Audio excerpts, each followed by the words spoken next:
Tu as été plongé dans la mort de Jésus, que la mort de Jésus t'emporte vers le Père.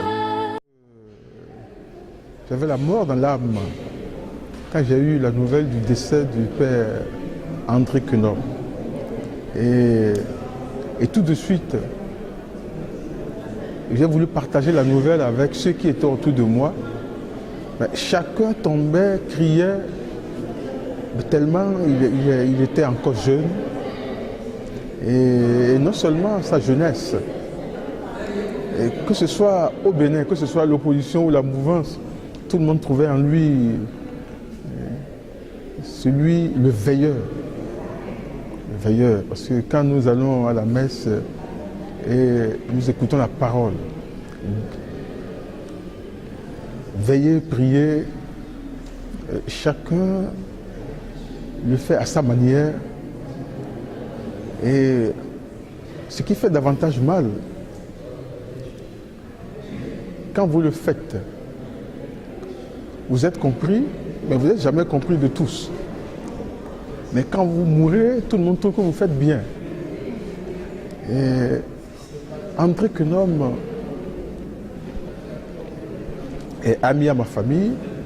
Quand il était censeur à Misrété, je lui ai rendu visite une fois avec ma famille pour dire qu'il est très proche de ma famille. Mais en dehors de cela, dans la vie professionnelle, on s'est toujours accompagné. On n'a pas les mêmes âges. Moi j'ai 60 ans, lui il a 48 ans. Il y a un grand écart. Mais cet écart n'a jamais été un obstacle.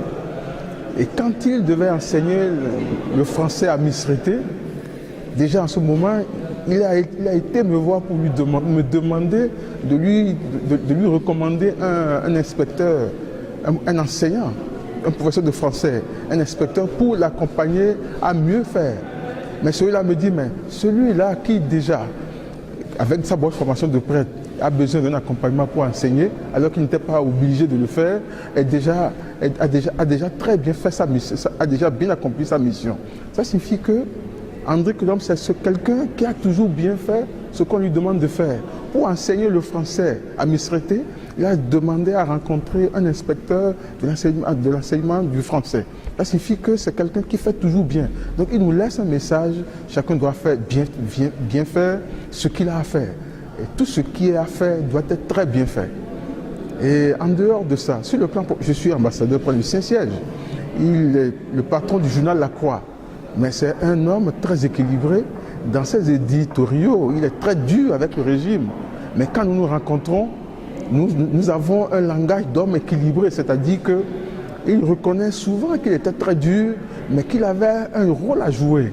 Et moi, je lui considère une seule chose, l'Église et l'État sont séparés, mais l'Église a le devoir d'intervenir quand les principes de notre vivre ensemble sont menacés. Donc nous sommes des amis, nous ne sommes pas sur le même front de lutte, mais en réalité nous poursuivons le même objectif.